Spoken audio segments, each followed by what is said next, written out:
నమస్తే, welcome to పొలిటెంట్ media. భక్తి భాస్కర ఛానల్కి స్వాగతం. మనకి వైశాఖ మాసంలో మోహిని ఏకాదశి రాబోతుంది. మరి ఈ మోహిని ఏకాదశికి ఉన్న ప్రాముఖ్యత, ప్రత్యేకత గురించి మన గురువుగారిని అడిగి తెలుసుకుందాం. ప్రస్తుతం మనతో ఉన్నారు ప్రముఖ ఆధ్యాత్మికవేత్త ప్రాతూరి రాధయ్య గారు. నమస్కారం గురుగారు. రాధే రాధే. రాధే రాధే.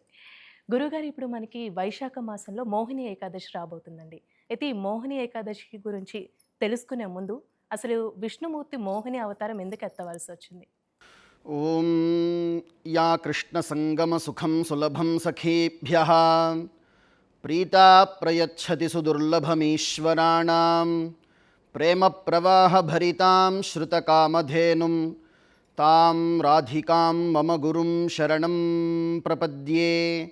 తాం రాధికాం మమ గురుం శరణం ప్రపద్యే. వైశాఖ మాసానికే విష్ణు మాసమని ఇంకొక పేరు. వైశాఖ మాసానికే ఆధ్యాత్మిక మాసమని కూడా పేరున్నది. ఎందుకంటే కొంతమంది ఆధ్యాత్మికవేత్తలకి లేదా కొంతమంది క్లుప్తంగా లేదా ఏకాంతంగా సాధన చేసుకునేటటువంటి వాళ్ళకి తెలుస్తుంది ఈ మాసానికి వాసుదేవ మాసం అని కూడా పేరు. వాసుదేవం ఎందుకు అంటే వైశాఖం చాలా ప్రత్యేకత ఉన్నది. కార్తీక మాసానికి ఎంత ప్రత్యేకత ఉన్నదో వైశాఖానికి కూడా అంతే ప్రత్యేకత ఉన్నది. ఈ మాసం మొత్తం కూడా విష్ణువుని బాగా ఆరాధన చేస్తారు. అందుకే ఇందులో వచ్చేటటువంటి ఏకాదశికి విశేషంగా మోహిని ఏకాదశి అని పేరు. ఈ మోహిని ఏకాదశి ఆ అవతారమే ఎందుకు వచ్చినది అంటే, బలం ఒకవైపు ఉన్నది, ధర్మం ఒకవైపు ఉన్నది. బలం చూసుకుని ఒకళ్ళు మాకు మేమే సాటి అని ముందుకు వస్తున్నారు, దక్కవలసినది మాకే దక్కాలి అని ముందుకెళ్తున్నారు. ధర్మంగా ఉన్నవాళ్ళు ఇప్పుడు మాకు ఎవరు తోడు అని ఆర్తితో ఎదురు చూస్తున్నారు. ఆ ఆర్తితో ధర్మంగా ఉన్న వాళ్ళకి తానున్నాను అని చెప్పి వచ్చినటువంటి అవతారమే మోహిని అవతారం. ఆ మోహిని అవతారం బలం వైపు కాదు, ధర్మం వైపు ఉండడానికి వచ్చినది. ఎందుకంటే ధర్మాన్ని ముందుకు తీసుకెళ్ళడానికి ఏదో ఒక రూపంలో రావాలి. ఆ రూపం ప్రత్యేకించి మోహిని అవతారమే ఆ సమయంలోనే. ఎందుకు అంటే బుద్ధి లేదు అక్కడ. ఎవరి దగ్గర అయితే ఆ బలం ఉండి బలంతో మేము గెలుస్తామని ఎదురు చూస్తున్నారో వాళ్ళు మందబుద్ధులుగా ఉన్నారు. మందబుద్ధిగా ఉన్నప్పుడు ఏం చేస్తాం? ప్రతి విషయాన్ని మోహిస్తాం. సో మందబుద్ధిగా ఉన్నవాడి యొక్క బుద్ధిని అర్థం చేసుకుని వీడు ప్రతిదాన్ని మోహిస్తున్నాడు కాబట్టి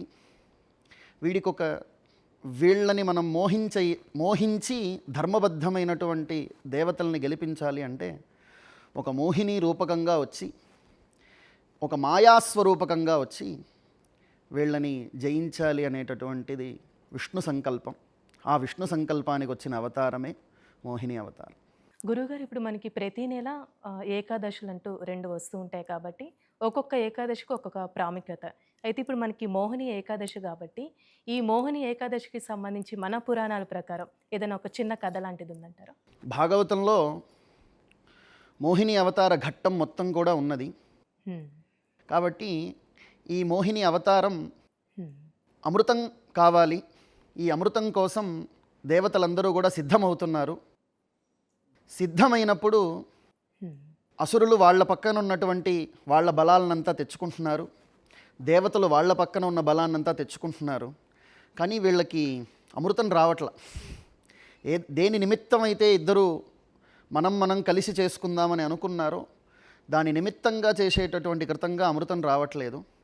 కాబట్టి ఈ అమృతాన్ని రావడం కోసం, ఈ అమృతం వల్ల ప్రజలకి, దేవతలకి, అలానే లోకానికి కూడా లోక కళ్యాణం ఉంటుంది కాబట్టి విష్ణుమూర్తి అక్కడ తానే కూర్మావతారంగా ఆ పర్వతానికి కింద తానే ఉన్నాడు. ఎందుకంటే కింద సరి అయినటువంటి పాత్ర లేకపోతే పైన పర్వతం చిలకడం కుదరదు.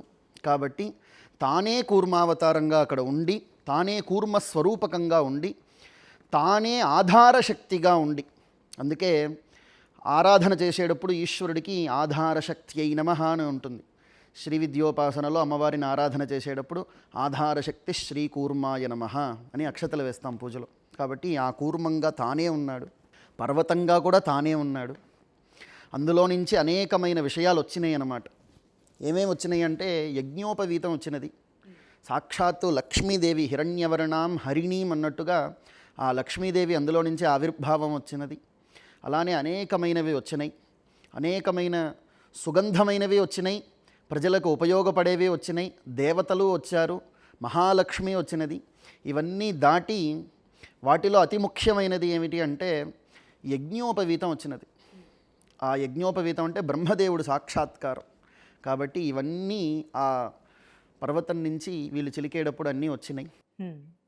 కానీ అద్భుతమైన విషయం ఏమిటి అంటే భాగవతంలో ఒక మాట ఉన్నది, మంచిది చేసేది ప్రతిదీ కూడా ప్రజలకు ఇచ్చేసి కష్టాన్ని ఈశ్వరుడే తీసుకుంటున్నాడు అని భాగవతంలో వస్తుంది. కాబట్టి కష్టాన్ని తీసుకునేవాడు పరమేశ్వరుడు. కాబట్టి అందులో వచ్చినటువంటి విషయాన్ని కూడా ఆయనే తీసుకున్నాడు, భార్య అనుమతితో ఆయనే తీసుకున్నాడు. కాబట్టి ఇదంతా వచ్చిన తర్వాత ఆ అమృతం వచ్చినప్పుడు ఆ అమృతాన్ని సాక్షాత్ ఆ విష్ణుమూర్తే ఆయనే మోహిని రూపకంగా తీసుకుని ఆయనే ప్రజలకి తన చేతితో తానే అన్నపూర్ణ స్వరూపిణిగా, మోహిని స్వరూపిణిగా తానే అమృతాన్ని ఇచ్చాడు.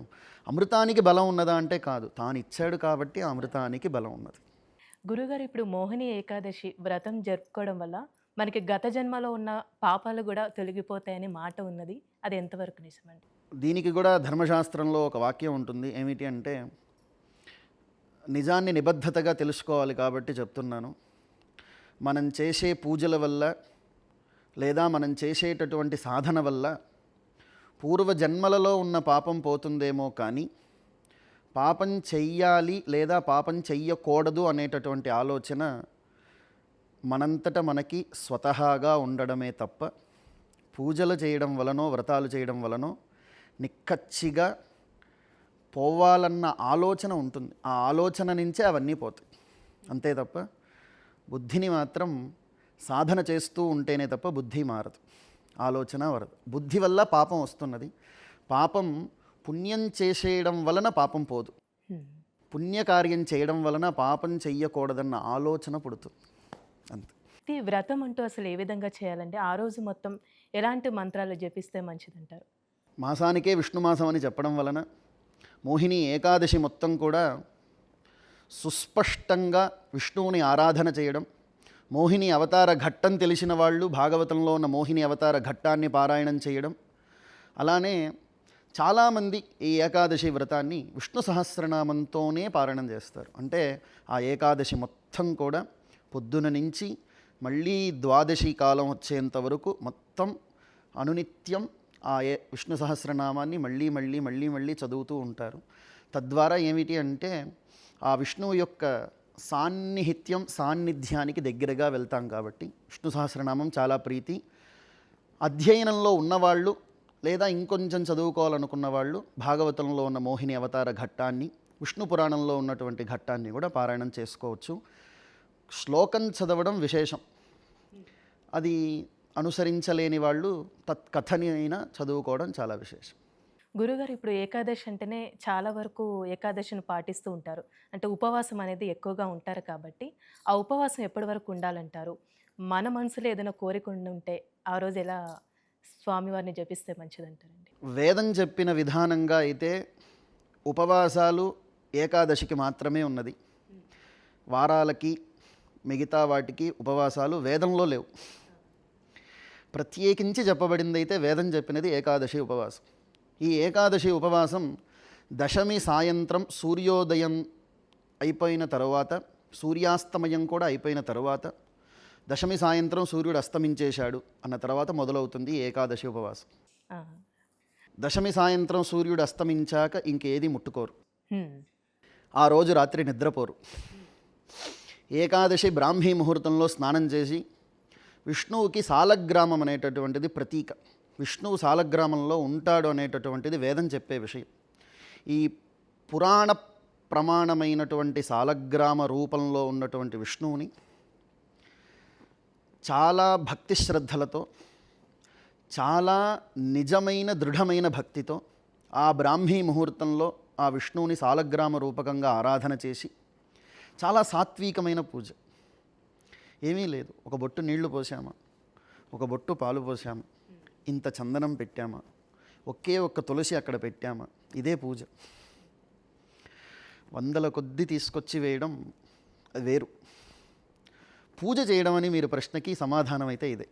ఇంత చిన్న గ్లాసులో నీళ్లు సాలగ్రామం మీద పోసి, ఇంతే చిన్న గ్లాసులో పాలు పోసి, అది కూడా ఆ వాసుదేవ ద్వాదశాక్షరితో, ఓం నమో భగవతే వాసుదేవాయ అనే ద్వాదశాక్షరితో ఆ బ్రాహ్మీ ముహూర్తంలో ఆ సాలగ్రామం మీద ఆ బొట్టు వేసినటువంటి పాలనే తీర్థంగా తీసుకోవడం. ఆ, ఆ రోజు మొత్తం కూడా విష్ణువుకి సాన్నిహిత్యంగా ఉండడం. ప్రత్యేకించి ఏకాదశి అంటేనే కోపాన్ని వదిలేయడం. కోపాన్ని వదిలేయడం. ఎందుకంటే సాధన చేసేవాడికి ఉండకూడనిది కోపం. మన పూర్వీకులు లేదా కొంతమంది తెలియని వాళ్ళు ఏం చేస్తారంటే ఉపవాసం ఉన్న రోజే ఎక్కువగా కోపంగా ఉంటారు. అది ఇది అని అలా ఉండరాదు. కోపానికి దూరంగా ఉండి మౌనంగా ఉండి విష్ణువుకి దగ్గరగా ఉండడం అంటే దేవతామూర్తికో లేదా ఆలయంలో దగ్గరికి డబ్బులు ఇచ్చి దేవుడి దగ్గరికి వెళ్ళడమో దేవతకి దగ్గరగా ఉన్నట్టు కాదు. సాధనకి దగ్గరగా ఉండడం, పురాణంలో చెప్పబడ్డ మంత్రానికి శ్లోకానికి దగ్గరగా ఉండడం, అందులో ఉన్న తాత్పర్యానికి దగ్గరగా ఉండడం, అందులో ఉన్న భావానికి దగ్గరగా ఉండడం. కాబట్టి ఆ భావానికి దగ్గరగా ఉంటూ ఉపవాసం చేయడం. అందరినీ వదిలిపెట్టేసి ఈరోజు నాలో నేను రమిస్తున్నానని చెప్పడానికే ఉపవాసం. అంటేనే దగ్గరగా. దేనికి దగ్గరగా? ఈశ్వరుడికి దగ్గరగానా? కాదు, నీతో నువ్వు దగ్గరగా, నీలో నువ్వు రమించడానికి దగ్గరగా ఒకరోజు ఇచ్చిందనమాట. మిగతా 14 రోజులు కుటుంబం కోసం ప్రయత్నించు. ఈ ఒక్కరోజు మాత్రం ఏకాదశి ఒక్కరోజు మాత్రం నీలో నువ్వు రమించు, నీలో నువ్వుండు, నీతో నువ్వుండు.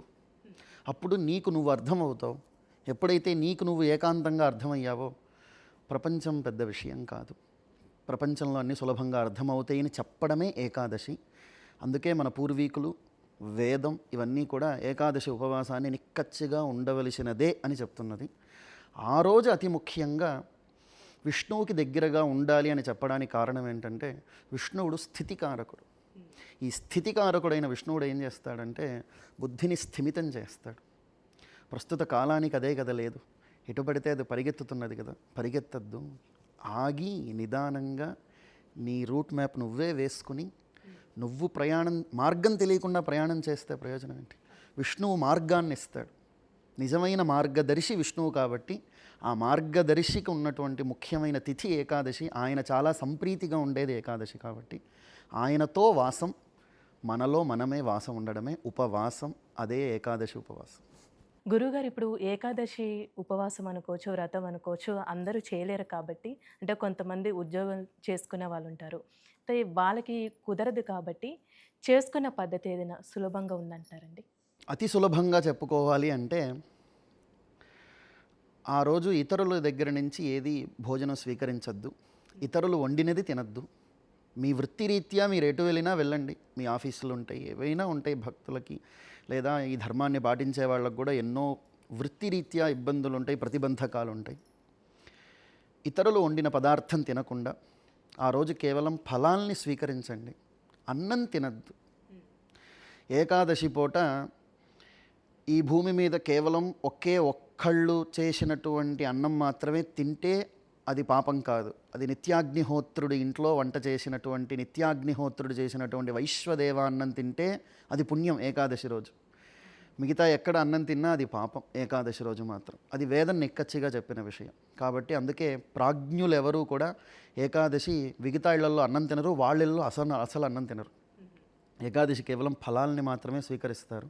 కాబట్టి ఉద్యోగరీత్యా ఉండేవాళ్ళు కూడా ఆ రోజు మీకు ఇష్టం ఎన్ని పళ్ళు కావాలంటే అన్ని పళ్ళు తినండి, ఇతరులు వండినది తినద్దు, మీ ఇంట్లో కూడా నిప్పు వెలిగించద్దు. అంతకు మించి ఏమీ లేదు. అదే చాలా సులభమైన విషయం. మీ ఆఫీసు విషయాలన్నీ అయిపోయాక మాత్రం కుదిరితే ఆ వెంకటేశ్వరుని దర్శించుకోండి. అది కూడా కుదరని పక్షాన ఆ వెంకటేశ్వరుడి యొక్క నామస్మరణన చేసి పడుకోండి. ఎందుకంటే ఆ వెంకటేశ్వరుడి నామస్మరణ చేసి నోట్లో ఏది తీసుకున్నా వాడిని నిత్య ఉపవాసి అని చెప్తున్నది ధర్మశాస్త్రం. ఇది భాగవతంలో ఉంటుందన్నమాట, భారతంలో కూడా ఉన్నది. కాబట్టి గోవిందా అని ఒక వేసుకోండి, అన్నం మాత్రం తినద్దు. ఇది చాలా చాలా చాలా చిన్నదైన చాలా సులభమైన ప్రక్రియ. ఆరోగ్యం సహకరించని వాళ్ళు ఫలహారం చేయండి. అన్నం ఒక్కటే వద్దు. అన్నాన్ని వద్దు అని పురాణం నిక్కచ్చిగా చెప్తున్నది. కాబట్టి అల్పాహారం చేయండి. పండ్లు కానీ పాలు. అల్పాహారంలో ఇంకా వాళ్ళ ఎవరి స్వేచ్ఛ వాళ్ళది. అది ఆహారం కాదు, అల్ప ఆహారం. అల్పాహారాన్ని మితంగా ఆరోగ్యరీత్యా అది కూడా అల్పాహారం స్వీకరించి సరిపోతుంది. గురుగారు ఇప్పుడు మోహిని ఏకాదశి ఆ రోజు మొత్తం ఉపవాసం ఉంటారు. మరుసటి రోజు ఎలాంటి నియమాలు పాటించాలండి? మనం అనుకున్న కోరికలు తీరాలంటే ఎలా? పూర్వీకం నుంచి వచ్చినటువంటి ఆచారం ఏమిటి అంటే, ఈ ఏకాదశి ఉపవాసం ఉన్నవాళ్ళు ద్వాదశి పూట భోజనంలో చింతపండు వాడరు. అది నిషిద్ధం. ఇంకొకటి, ద్వాదశి కేవలం ఏకభుక్తం మాత్రమే చేస్తారు. ద్విభుక్తం చెయ్యకూడదు. 2 కాలాల్లో భోజనం చేయకూడదు. ద్వాదశి బ్రాహ్మీ ముహూర్తం అయిపోయిన తర్వాత, సూర్యుడి యొక్క దర్శనం అయిన తర్వాత, ఆ ద్వాదశికి ఆ విష్ణుమూర్తికి చేసినటువంటి తులసి తీర్థం ఉంటుంది. ఆ తులసి తీర్థాన్ని తీసుకోవడంతో ఏకాదశి వ్రతం అవుతుంది. నైవేద్యం పెట్టినటువంటి ప్రసాదం ఏదైతే ఉంటుందో అది ఆ రోజు స్వీకరించాక ఇంకా ఆ రోజు మళ్ళీ తినకూడదు. ఆ రోజు మాత్రం ఖచ్చితంగా భోజనం చెయ్యాలి, ఖచ్చితంగా చేయాలి. అనాదిగా వస్తున్న ఆచారం ఏంటంటే, ద్వాదశి పూట కాస్త బలాన్ని చేకూరేటటువంటి పదార్థాలు తింటారు. అంటే గారెలు, ఇట్లాంటి పదార్థాలు తింటారు. అలానే చింతపండు ఎందుకు వాడరు అంటే, పూర్వీకులుగా ఇళ్లల్లో చెప్పిన విషయం, ఏకాదశి శరీరంలో ఆహారం లేదు కాబట్టి కాస్త వాయువు శరీరాన్ని ఆకర్షించి అంటిపెట్టుకుని ఉంటాడు. అది చింతపండు చేరడం వలన అది ఇంకా ఎక్కువ అవుతుందన్నమాట. కాబట్టి ఆ రోజు చింతపండు వాడరు, నిమ్మకాయ వాడతారు. ఆ రోజు దేంట్లో అయినా సరే, అన్నిటిల్లో కూడా ఆ రోజు అతి ముఖ్యంగా షడ్రసోపేతమైనటువంటి చారు భోజనంలో ఖచ్చితంగా స్వీకరిస్తారు. తద్వారా శరీరంలో ఉన్న మాలిన్యం కూడా పోతుంది అని పూర్వీకులందరూ చెప్పే విషయం.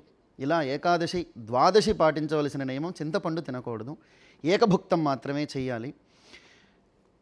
మాకేదన్నా కామ్యం ఉన్నది, కోరిక ఉన్నది, ఈ మోహిని ఏకాదశి మాకు ఉపయోగపడుతుందా అంటే, మీ కామ్యం ధర్మబద్ధమైనదైతే దశమి సాయంత్రం నుంచి ఖచ్చితంగా ఉపవాసం ఉండి, ఏకాదశి మొత్తం ఉపవాసం ఉండి, ద్వాదశి ఏకభుక్తం చేసి, ఇలా ఏకాదశి ఉపవాసాన్ని, దీనికి నియమాలు ఉంటాయి. ఈ మోహిని ఏకాదశికి దీన్ని మనం పురాణ విషయంగా చూసుకుంటే, ఇన్ని పౌర్ణములు అని, ఇన్ని ఏకాదశులు అని, లేదా ఇన్ని ద్వాదశులు అని, ఇన్ని అష్టములు అని, ఇలా కొన్ని లెక్కలు ఉంటాయి మంత్రశాస్త్రంలో. అలా 12 ద్వాదశులని, లేదా సంవత్సర కాల ఏకాదశి వ్రతం అని, లేదా కొంతమంది 6 నెలలు చేస్తారు.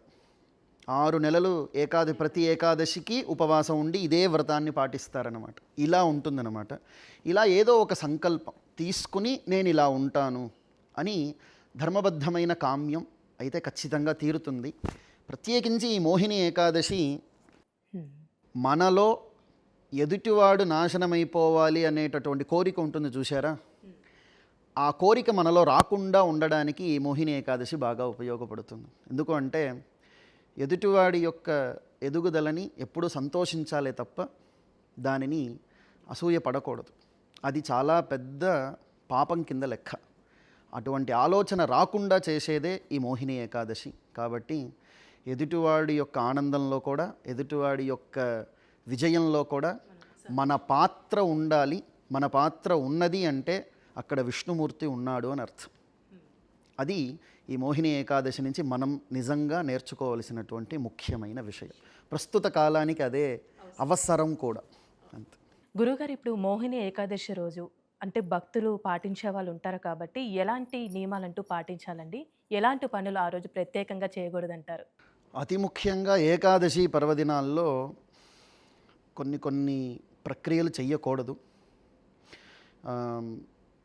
ఏకాంతంగా నిద్రించడం, ఏకాంతంగా ఉండడం, కుదిరిన వాళ్ళు భూశయనం చేయడం. శరీరం సహకరించకపోతే అది వేరు, శరీరం సహకరించింది అంటే భూశయనం చేయడం. ఆ రోజు అతి ముఖ్యంగా ఎవరిని తిట్టకూడదు, మౌనం ఎక్కువ ఉండాలి. ఆ రోజు ఎవరిని కూడా దూషించకూడదు, అతి ముఖ్యంగా స్త్రీని దూషించకూడదు. చిన్నప్పుడు మా గురువుగారు పాఠం చెప్పేటప్పుడు చెప్తారు, ఏదైతే పర్వదినాలు ఉంటాయో, ఏదైతే ఉపవాసం చేసే దినాలు ఉంటాయో, ఏదైతే ముఖ్యమైన రోజులు ఉంటాయో వాటిల్లో స్త్రీని ఇబ్బంది పెట్టకూడదు. ఆ రోజు స్త్రీతో గొడవ పడకూడదు. ఇది నిక్కచ్చి, ఇది పురాణం చాలా నిక్కచ్చిగా చెప్తున్నది. కాబట్టి ఆ రోజు మీ ఇంట్లో మీ భార్య అయినా సరే ఆ రోజు భార్యతో గొడవ పడద్దు. ఆ రోజు వారిలో అమ్మవారిని చూడండి. ఆ రోజు మీ భర్తలో విష్ణుమూర్తిని చూడండి. ఆ ఒక్క రోజైనా చూడండి. దానివల్ల మిగతా రోజులు కూడా అలా ఉండాలి అన్న ఆలోచన పెరుగుతూ ఉంటుంది. అవును. మోహిని ఏకాదశి భాగవత అంతర్గతంగా మనకిచ్చేటటువంటి సందేశం ఏమిటి అంటే, హ్మ్. బలం ఉన్నవాళ్ళు అందరూ గొప్పవాళ్ళు కాదు. అవును. ఏ విషయంలో నీ దగ్గర బలం ఉన్నా దానిని చూసుకుని నీ దగ్గర బలం ఉన్నది అని నువ్వు అనుకుంటే, ధర్మంగా ఉన్నవాడి వైపు ఉన్నటువంటి బలం ఇంకా ఎక్కువ అంటే అది కనిపించదు, కానీ చాలా ఎక్కువ ఉంటుంది. అది ఆ సమయానికే కనిపిస్తుంది. కాబట్టి నీ దగ్గర ఏ బలం ఉన్నా ఆ బలం ఈ శరీరం ఉన్నంత వరకే. ధర్మం మాత్రమే శరీరం విసర్జించిన తర్వాత కూడా ఉంటుంది. కాబట్టి మోహిని ఏకాదశిలో విష్ణుమూర్తి మనకి చెప్పేది, ధర్మాధర్మాలని అనుసరిస్తూ జీవితాన్ని ముందుకు తీసుకెళ్ళినప్పుడే శరీరం గతించిన తర్వాత కూడా ఆ ధర్మం నీ వంశానికి నిలుస్తుంది, నీకు నిలుస్తుంది. ఇది ఆయన చెప్పిన ముఖ్యమైన విషయం.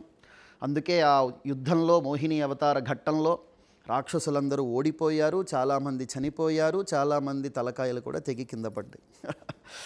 కాబట్టి ఎవరికి ఏ సమయంలో ఎలా ఇవ్వాలో ఆయనకి తెలిసినంత ఇంకెవరికి తెలియదు.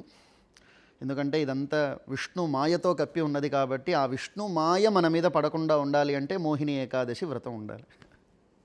గురుగారు, మోహిని ఏకాదశి గురించి చాలా చక్కగా వివరించారండి. ధన్యవాదాలు మీకు. రాధే రాధే. చూసారు కదండి, మోహిని ఏకాదశి రోజు మనం ఎలాంటి నియమాలు పాటించాలి, ఆ రోజున్న ప్రత్యేకత గురించి గురుగారు మనకి తెలియచేశారు. కాబట్టి ఈ వీడియో కనుక మీకు నచ్చినట్లయితే లైక్ చేయండి, షేర్ చేయండి, సబ్స్క్రైబ్ చేయండి. ఇలాంటి ఆధ్యాత్మికమైన విషయాల కోసం మళ్ళీ కలుస్తాం. ధన్యవాదాలు.